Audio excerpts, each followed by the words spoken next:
San Diego Border Patrol agents found what they are calling a highly sophisticated cross-border drug smuggling tunnel. When the Trump administration declared that the president's threat to shut down the border with Mexico was no bluff and then followed through with an unprecedented, sweeping closure of one of the busiest international boundaries on Earth, the consequences reverberated with the force of an earthquake that shook both nations simultaneously, sending shock waves through every layer of society, economy, and governance. Because what had long been considered unthinkable, the halting of $1 billion, 8-day artery of commerce, culture, and daily life, was suddenly real, immediate, and suffocating. And while past episodes of border disruption had occurred in piecemeal fashion, involving specific checkpoints or temporary slowdowns, this was a rupture of an entirely different magnitude, a shutdown that transformed bustling crossings into ghostly expanses of barricades and armed personnel, that froze traffic into endless serpentine lines stretching for miles,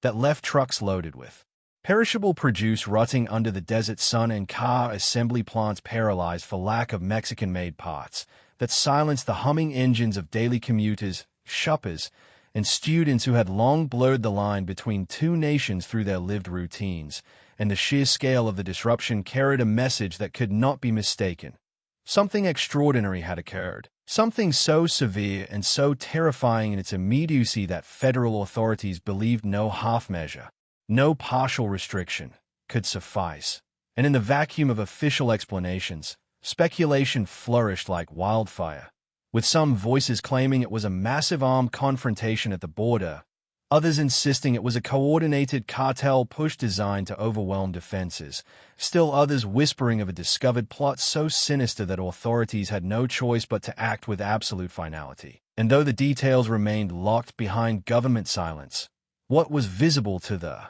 public was a militarized spectacle, as armed personnel deployed in unprecedented numbers, as drones and surveillance towers stitched an unblinking electronic net across the frontier, as helicopters and air patrols circled above, as highways leading to crossing points became clogged with checkpoints that spread fear far inland, and the sudden absence of the border's daily rhythm, of trucks hauling freight, of workers crossing for jobs, of families reuniting, created not just logistical inconvenience but a haunting stillness, as if the heartbeat of the region had been stopped by force. And this stillness carried implications that went far beyond traffic jams or spoiled shipments, for in that silence communities confronted the raw truth that their lives were built upon a system so delicate that it could be suspended in an instant, and while economic analysts scrambled to calculate the billions evaporating by the hour, while businesses collapsed under the weight of supply chain fractures, while agricultural goods withered and assembly lines froze, ordinary people bore the human cost most directly, as parents struggled to explain to their children why they could not cross for school, as patients feared for their lives without access to doctors across the line, as families were severed by a barrier that had always existed but rarely felt so absolute, and the psychological weight of that severance was immense. A reminder that the border was not only a place of connection, but also a line of separation that could at any moment reassert its harsh dividing power. And politically, the consequences exploded into both nations' capitals, wherein Washington officials framed the shutdown as proof that border threats were real, immediate, and capable of endangering the nation at its core, pointing to the incident as justification for stricter enforcement and greater fortifications. While critics countered that shutting down the entire border over a single event was reckless, destabilizing, and corrosive to international trust. And in Mexico City, leaders faced their own firestorm, accused of allowing conditions that had unleashed such a crisis, while also pointing out the unilateral nature of Washington's decision, which had plunged Mexican border cities like Tijuana, Ciudad Juarez, and Matamoros into chaos overnight, leaving local economies in ruins and governments scrambling to maintain order. And beneath the rhetoric lay the inescapable fact of asymmetry. One decision made in Washington could cripple entire regions of northern Mexico, laying bare the imbalance of power that had always haunted the relationship. And yet the consequences were not merely economic or political but existential, because border communities had long cultivated a shared hybrid identity, a cultural and social ecosystem where life flowed across the line as naturally as water. And with the closure, that identity was fractured, the invisible bridges that connected El Paso to Ciudad Juarez, San Diego to Tijuana, Brownsville to Matamoros suddenly torn away, leaving people adrift, feeling not like members of a dual community but as citizens trapped on opposite sides of a wall. And the psychological toll of that rupture cut deeper than any spreadsheet of economic loss could measure, because it reminded millions that their daily lives depended on a fragile system of permeability that could vanish without warning. And the crisis exposed not only the vulnerability of trade and travel but also the fragility of interagency coordination, as customs and border protection, state police, federal investigators, and military units were forced into a rushed improvisational dance of intelligence sharing, joint command centers, and emergency deployments, revealing long-standing gaps in communication, logistical mismatches, and failures of strategy that analysts later admitted had been papered over in calmer times but were brutally exposed under stress. And in this way, the shutdown became not merely a reaction to an incident but a test, a mirror reflecting how prepared or unprepared two nations truly were to handle crises that struck at their shared artery of life. And in the broader theater of global perception, the closure sent tremors outward, reminding international observers that the United States, when pushed by fear or crisis, would not hesitate to shut down a vital lifeline of commerce even at staggering cost, raising questions in capitals from Ottawa to Beijing about the reliability of global supply chains and the predictability of U.S. responses in times of security emergencies. And so what began as a terrifying incident at a single crossing point cascaded into an economic, political, cultural, and psychological earthquake whose aftershocks would reverberate long after the barricades were lifted, leaving behind not only fractured businesses and disrupted families but also a lingering awareness that the border, so often taken for granted as both barrier and bridge, was in fact a fragile, volatile seam whose rupture could shake nations, unsettle identities, and remind millions that the lifeline they depend on is at once indispensable and profoundly vulnerable. Conversely, many U.S. residents who had long depended on the affordability of medication, dental care, and other vital health services across the line suddenly found themselves cut off without warning. And what for years had been a routine crossing to pick up prescriptions, attend a dentist appointment, or access clinics that offered quality care at a fraction of the U.S. cost was instantly transformed into an impossible journey, leaving patients scrambling for expensive alternatives, delaying treatments, or in some cases simply going without, which turned a political act into a matter of life and death for ordinary families. At the same time, students enrolled in cross-border educational programs, high schoolers who attended classes in sister cities, university students involved in binational research projects, children in bilingual immersion schools, were abruptly forced into suspension, their semesters shattered, their collaborations halted, their dreams of continuity placed on indefinite hold. And these disruptions made it clear in a way statistics never could that the border was not merely a geopolitical marker on a map, but a living, breathing web of interdependencies that reached deep into health, education, and the daily survival of countless people who had long relied on its permeability. The international perception of the shutdown also carried extraordinary weight, because while local communities were reeling, global observers were watching carefully, and other nations, particularly close trade partners and allies, interpreted the closure as alarming evidence that the U.S. could, at any moment and without advance warning, disrupt the flow of global commerce, shaking faith in the predictability that underpins international markets. Indeed, the border between the United States and Mexico is not just bilateral in its function. It is an artery through which goods destined for Asia, Europe, and far beyond travel, with components manufactured in Mexico, becoming integral parts of products assembled in U.S. factories and then exported worldwide. And so when the shutdown occurred, its ripples traveled outward with shocking speed, reaching factories in Germany, Japan, and Canada that suddenly found themselves without essential parts, forcing costly delays and even temporary shutdowns of their own. And in this way, a terrifying incident in one region cascaded into a global disturbance, a tremor whose reach underscored how interconnected modern economies had become. The scale of the paralysis was staggering, visible not only in numbers but in lived experiences, as long-haul truck drivers were forced to park for days, watching helplessly while perishable goods spoiled in their trailers and contracts disintegrated. While manufacturing hubs in Mexico, especially in the automotive sector, with its vast networks of plants producing engines, wiring systems, and electronics, suffered immediate, brutal losses, with assembly lines going silent. Workers sent home without pay, and suppliers unable to deliver. U.S. farmers, too, felt the crushing weight, particularly those dependent on seasonal labor from Mexico who suddenly could not bring in the very hands needed to harvest crops, while others faced their own crisis as Mexican agricultural exports failed to reach northern markets, causing shortages and sudden spikes in grocery store prices for staples consumers normally took for granted. Retailers near the border, whose livelihoods depended on the constant churn of cross-border shoppers, saw their revenues collapse almost overnight, as entire shopping districts once filled with energy and commerce emptied into silence. Every passing hour translated into millions of dollars lost,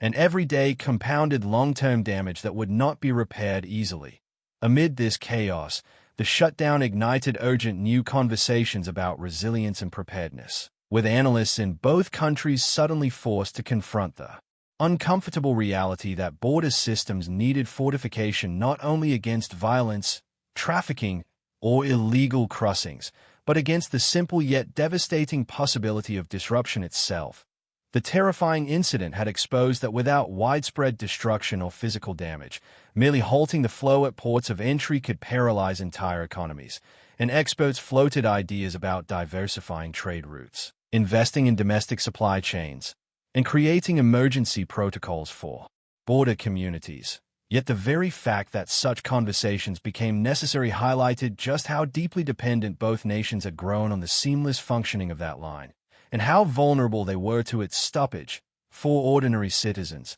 the shutdown was not an abstraction but a lived ordeal of frustration and helplessness, with thousands stranded in endless lines at checkpoints, describing a surreal sense of being trapped in limbo as though the ordinary rules of life had been suspended, some abandoning their cars and seeking shelter nearby, others waiting for hours or days with children crying in the back seat, food and water running out, hopes of passage dwindling. Truck drivers, stuck for so long on highways that became immobile parking lots, formed makeshift communities, pooling supplies, sharing stories, offering solidarity as the wait dragged on, while border towns became tense, half-empty spaces of eerie anticipation, with shops shuttered, schools quiet, streets filled with uneasy silence, and the emotional toll mounting with every hour of uncertainty. Families who had planned reunions for birthdays, weddings, or even funerals were suddenly torn apart, unable to cross, their absence leaving voids that no explanation could fill. Migrant shelters, which had long operated on fragile systems of transport and coordination, found themselves overwhelmed and unable to manage the surges of need. For those already living in precarious circumstances, the shutdown amplified desperation, spotlighting the fragility of lives lived at the mercy of policies on both sides. And while officials emphasized the necessity of security, the human reality was one of despair, confusion, and grief. Culturally, the shutdown left a deep scar on how the border was perceived in the collective imagination, for where once it had been viewed, despite tensions, as a space of movement, exchange, and possibility, it now carried the memory of sudden vulnerability. A place where continuity could be interrupted with brutal finality, and artists, writers, and community leaders captured this shift, with murals that once celebrated unity across the line now read through a bittersweet lens, local radio broadcasting stories of resilience but also of trauma, and the event entering cultural memory not as a fleeting footnote but as a defining rupture that reshaped the very narrative of border life. The legal dimensions compounded the complexity as constitutional. Scholars debated the scope of executive power in shuttering such a vital artery of commerce and mobility. Civil rights groups raised alarms about the treatment of those stranded, arguing that abrupt closure infringed on fundamental rights. And lawsuits emerged, some symbolic in the immediacy of the crisis, but all reflecting deeper anxieties about the balance between security and liberty. about how far governments might go in the name of protection. Within intelligence circles, the shutdown became a case study dissected in detail, with agencies examining every stage of the threat, the flow of information through bureaucracies, the coordination, or lack thereof, between agencies, and simulations being run to test how future scenarios might unfold, while think tanks churned out papers questioning whether even the most advanced technological tools, from surveillance towers to facial recognition to AI-driven monitoring, could withstand the unpredictable chaos of such incidents. The event became not just a crisis but a blueprint, a call for reform or at least re-examination of assumptions long taken for granted. Diplomatically, the effect spread beyond Mexico, straining U.S. relations with multiple allies who depended on stable North American trade, with international chambers of commerce sounding alarms that unpredictability at the U.S.